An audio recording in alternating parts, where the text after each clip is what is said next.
Tom Aspinall and Jon Jones. That's what everybody's talking about right now. Here's the thing, right?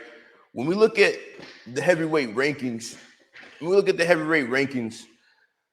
we look at Tom Aspinall, a great fighter. Don't get me wrong.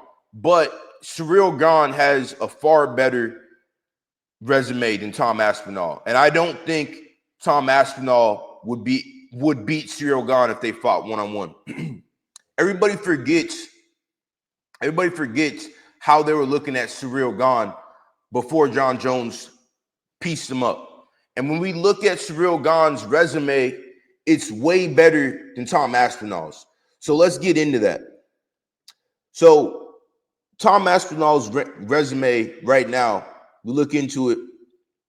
And don't get me wrong, Tom Aspinall, hell of a fighter, great fighter. But we got to get into it. Tom Aspinall, 12 wins by knockout, 3 wins by submission, 14 first-round finishes. Incredible record, right? 100% takedown accuracy. Nobody's took him down yet. Or no, he has 100% takedown accuracy. He takes everybody down, no problem. 2 takedowns, 4 attempts. So how's that 100% accuracy? I'm not sure. But anyways, striking accuracy, 67%. That's really good, super good. Now, these numbers are higher because the fights have been quicker. His average fight time, 2 minutes. Takedown defense, 100%. So there's a lot of unanswered questions about Tom Aspinall, but it looks amazing. It looks great. And we go into his actual record. He beat Curtis Blades by KO. He beat Pavlovich by KO.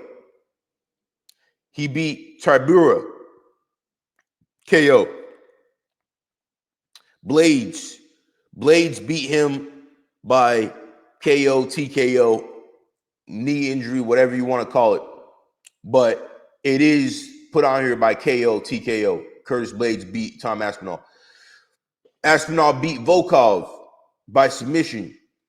He beat Spivak by KO. He beat Andrei Arlovsky by KO, by submission.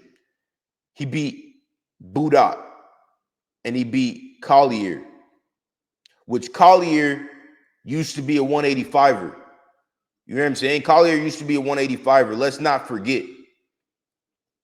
And then he took a few years off, came back, and then went up to heavyweight.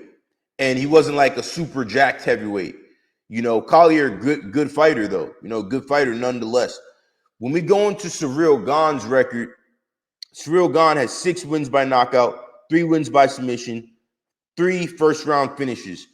When I'm looking into how good a fighter is, it says more to me if a fighter fights a full 15 minutes as opposed to like getting a quick knockout.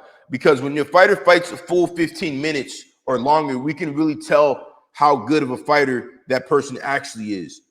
Because to fight a whole 15 minutes, you have to really show a lot about your game. You can go in, get a quick knockout, or get a lucky knockout, and only fight, for a few seconds. I'm not saying that's what's happening with Tom. Tom's a good fighter, great fighter. But when we look at the resumes, it's undeniable that Ciryl Gane has a far better resume than Tom Aspinall. So Ciryl Gane, let's go into it. 61 striking accuracy. Now, he's had longer. His average fight time is 14 minutes with 61% accuracy. His takedown accuracy is 25%, but Ciryl Gane doesn't go for takedowns. His takedown defense, 44% when he's fighting an average of 14 minutes. Tom Aspinall's average was 2 minutes.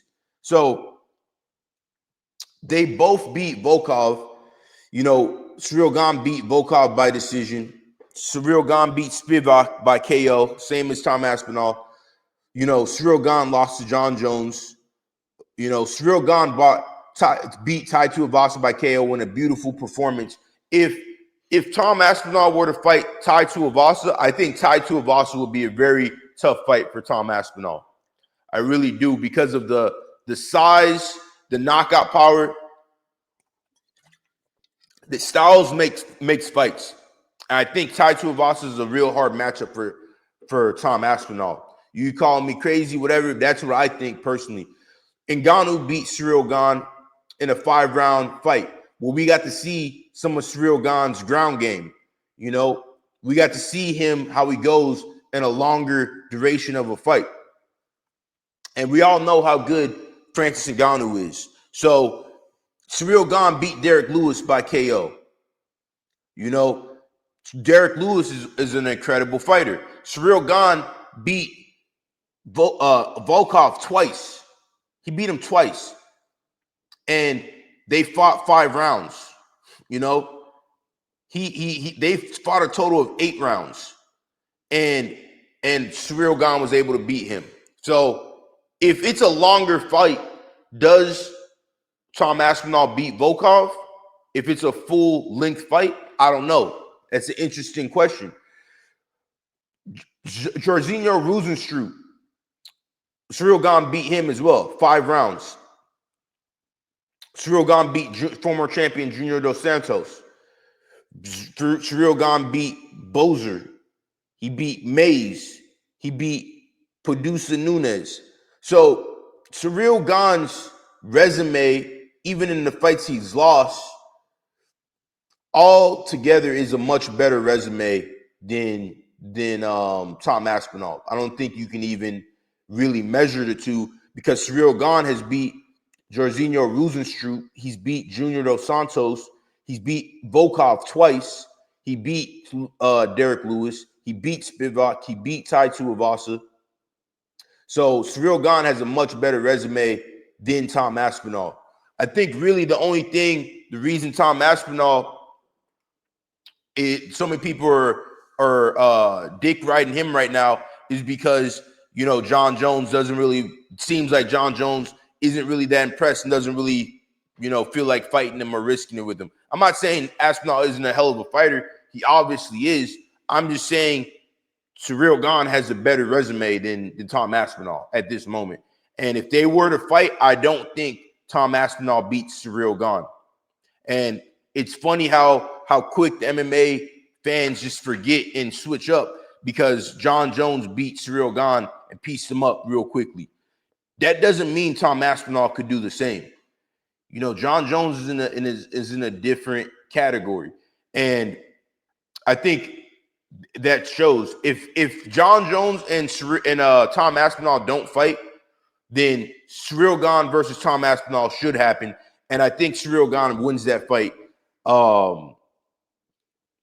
by decision, maybe even by KO, by a body shot or something like that. You know, I think it's undeniable. The resumes are undeniable. You know, Tom Aspinall, great fighter, but Ciryl Gane has a better resume. And if they fight, Ciryl Gane wins.